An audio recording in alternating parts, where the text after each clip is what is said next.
Our passion for work can come from many different places, including sometimes our family, opportunities, and even challenges. And today we'll meet three people who are putting those passions to work in some pretty incredible ways and have a bit of fun doing it. So why don't you hop in and travel with me? My name is JB Salceda, and this is Texas Country Reporter.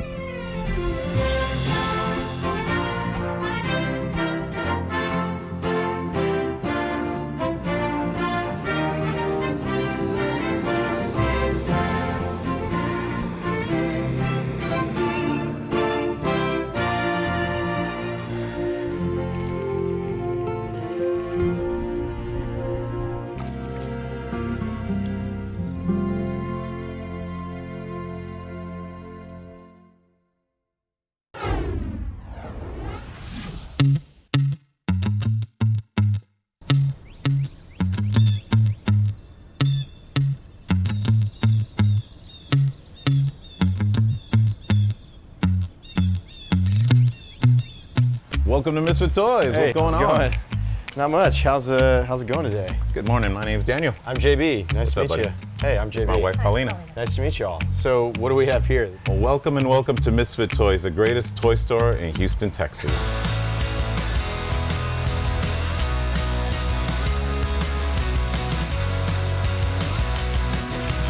Like comic book villains, every toy store owner has an origin story, including Daniel Blackbird, the owner of Misfit Toys here in Houston, who likes toys more than most.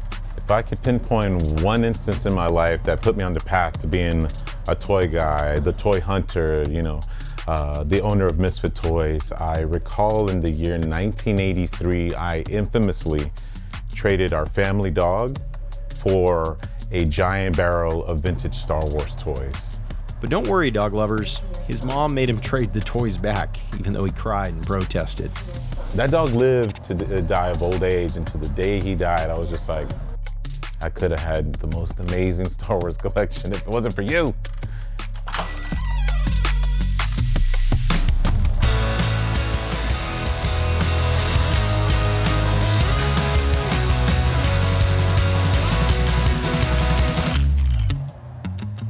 Despite Daniel's outsized passion for toys, it wasn't his first career choice. This all stemmed from me being an oil guy. I grew up, I went to school, I was a inspector. I inspected metal for a long time, for safety and make sure that whatever metal was being built, that it was safe, that it's going in the ground, that the people that are using this would be safe. But I was certainly unhappy. We were getting checks with lots of zeros in them, but I was selling my soul for work that I didn't love, that I didn't appreciate. All the while Daniel was working in oil, he had a side hustle at a flea market on the weekend. And after working all week, he'd put in 14-hour days selling toys and memorabilia on Saturdays. Finally, he and his wife decided he should make a change. I walked into a little shop in the Heights and they were renting booths. And I'm talking like a 300 square foot booth.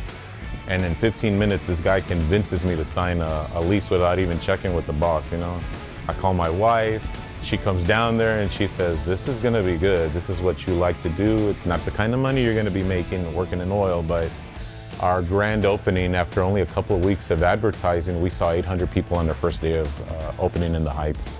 And within a month, our 300 square foot space expanded to 6. Misfit Toys grew like wildfire from there. And Daniel never looked back. The size of the story and the inventory expands continuously. How many toys do you have here at the store? In this new location, we've been here 7 months. It's about 2,400 square feet. I did a rough count once before we were really rocking and rolling of about 12,000 toys. It's probably closer to 15,000 toys on the floor right now, with a warehouse that probably has anywhere between 80 to 100,000 more toys. We're starting here. Why are we starting in this case? Misfit Toys is known for being a vintage toy store. So we got Generation 1 Transformers, G.I. Joes, we got Thundercats over here, and Ninja Turtles.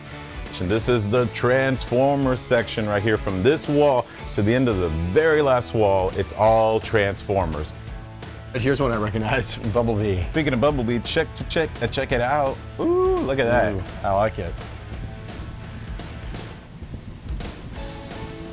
I recognize a lot of these toys. These are definitely my era. You look like you work hard. You look like you're a pretty awesome dude. I don't think anybody else deserves this more than you right here. This one out of the box is $200, but you know what? I'm in a pretty good mood. It's on the house. You sure? Take it. Oh man, Take my it kids home. are gonna freak out.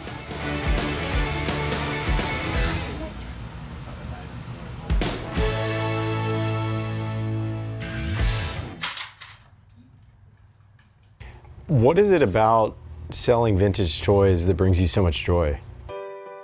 There is nothing that comes close to seeing a dad and his young son rediscovering Generation 1 Transformers. He grew up with those. He remembers them.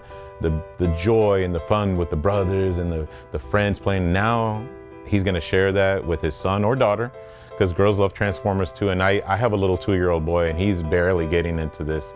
We're bringing him over to the dark side slowly because it's abysmal. It just grows and grows and grows. It just gets out of control.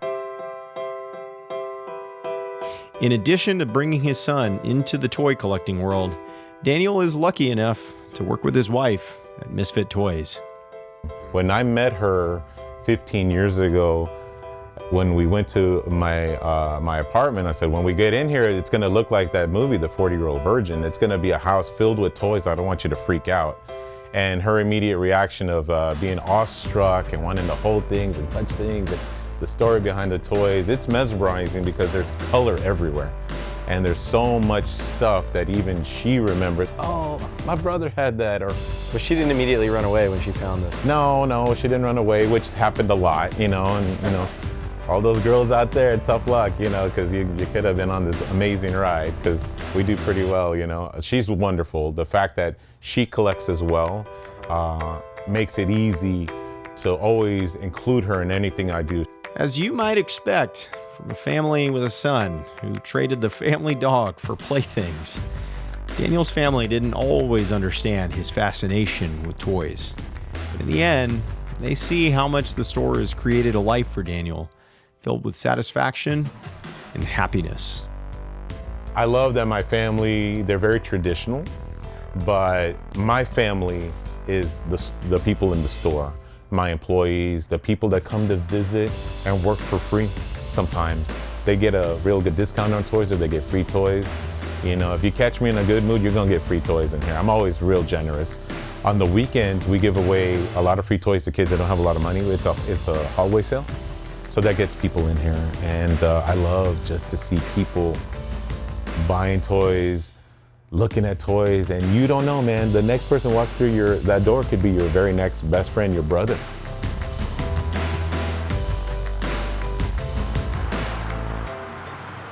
All right.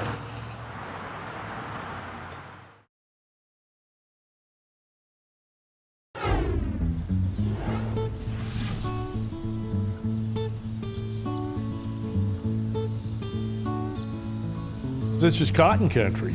I mean, this is, you know, 1,000,000 acres of cotton up here. You're not gonna grow grapes. He and Bob got all these old grapevines from out here at Tech they were digging up, and they planted them in Bob's backyard. And they go, you know, we could do this and sell jelly grapes. And, you know, they got all this thing, and then they got this here, and Doc goes, I think we ought to build a winery. Kim McPherson is one of the most respected winemakers in Texas, but when his father started growing grapes out in the high plains near Lubbock, people thought he was crazy. My dad, he just liked fermenting stuff. He was a chemistry professor. Now, the story I've been told, and you know, he'd never admit it, so to speak, but he used to make hooch for the saddle tramps, because he was one of the first saddle tramps. Doc would make peach wine, and because they didn't have anything out here, it was all dry. Now, he'd say, no, I never did that, but then I'd heard the other guy say, oh yeah, Doc, you go to Doc, get the hooch.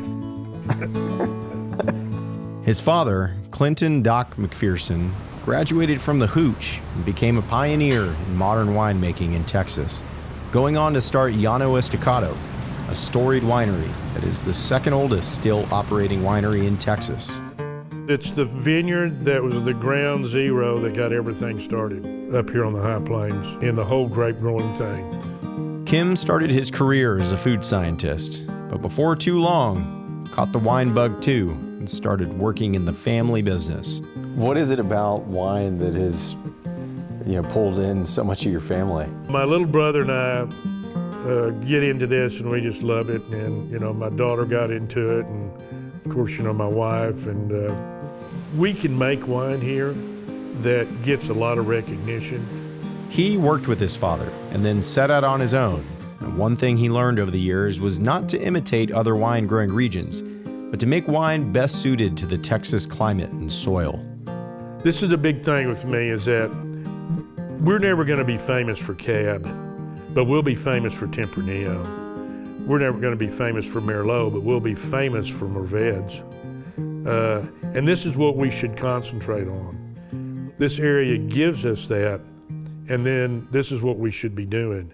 His vision for wine, informed by the foresight of his father, has led to 2 James Beard Award nominations for Kim, and award after award for the wines made by McPherson Cellars.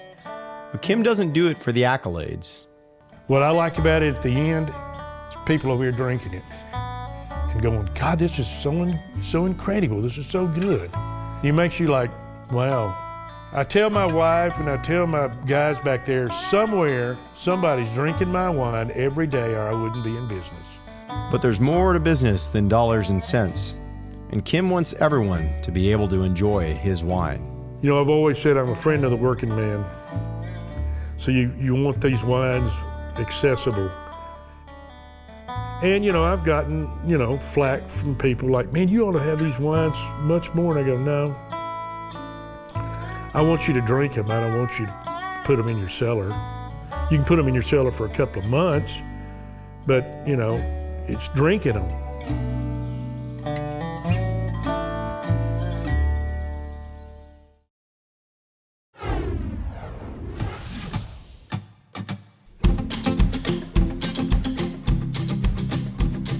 It's never just about one person, is it?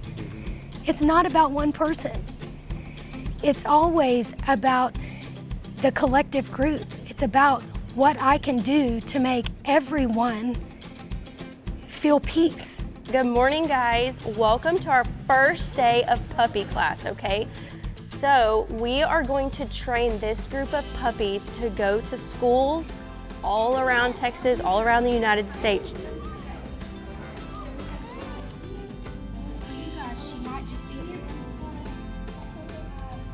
Anyone who's had a family dog knows what comfort the unconditional love a wagging and waiting pup at the door brings at the end of a long day, or how soothing a soft, fuzzy head resting on your lap can be when you're feeling down.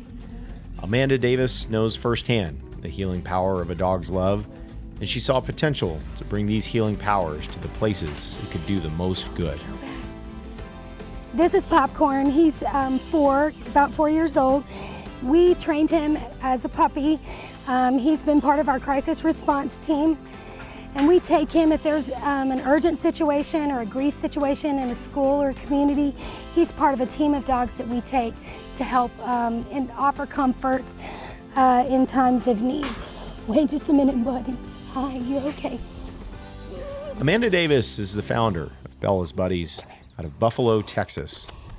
Bella's Buddies trains dogs for service and therapy all across the U.S., but Amanda is particularly passionate about serving in schools. Dogs want to partner with us. They want to make connections, and they want to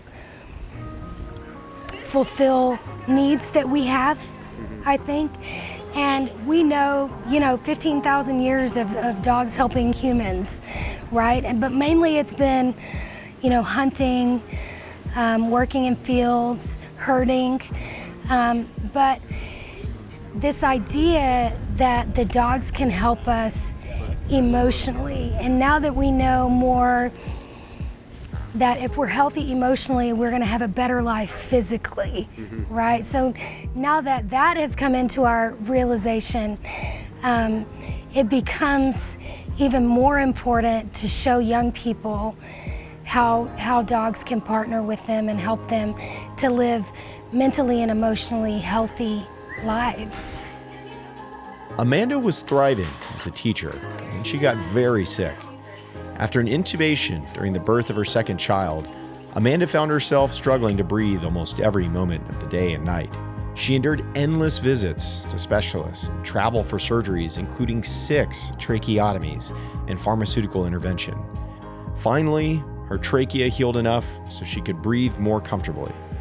She was feeling much better physically, but she still had some healing to do. We have a Golden Retriever, and I think to myself, I'm not going to heal physically until I start helping others. I'm telling myself this again, the same thing. And so on the days when I felt good, I would get Piper, the old girl that you see walking around with her little white face. I'd get her and put her in the car, and I would take her up to the school where I had been the principal, and I would call the kids in the office that used to spend a lot of time in my office, and they would just sit down with me in the floor with me and Piper. And that's how I started taking the dogs to schools. Hey guys, you gonna pet my dog? At first, it was just Amanda and her dog Piper. But when she saw the comfort the dogs could give school children, she wanted to do more.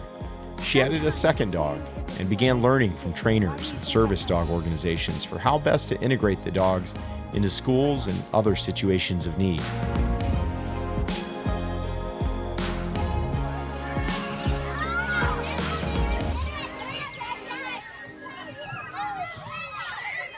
And sometimes I would go into classrooms, sometimes I would go into the library. Sometimes if Child Protective Services came in to interview a child that was potentially a victim of some type of abuse, they could bring the dog into the room and the child would sit down on the floor and pet the dog and share information. And in the petting of the dog, right, the brain is creating and releasing oxytocin and the child is comforted, and the retelling just becomes exactly that. It's just the retelling. All the emotion is going into the dog and the facts are being recorded. When traumatic incidents happen, Bella's Buddies is the first place some schools call. The dogs are there to help deal with hard situations the children don't know how to work through. I'm very passionate about having dogs on our campus. Just from the results that I've seen, we have about 300 kids on our campus, and just the results I've seen with our dogs, and I just think that it's very important to help other schools be able to have dogs. It's phenomenal what it does for the kids. The dogs don't ask the students for anything. They're just there for them. It is literally, and with most relationships, they're two-way streets. You know, I'm gonna give and you're gonna give, and dogs are not that way. They don't want anything from the child. They just want them to love them, and that's it. And I think that that's it. I think that's key. I think that, you know, each of us is passionate about something, right? I've met very few people in my life who weren't passionate about something. And teaching and learning, those are things that are common to all of us. And we can only learn when love is involved. All I'm doing is facilitating the beautiful relationship that humans can have with a dog that gets it. That's all I'm doing.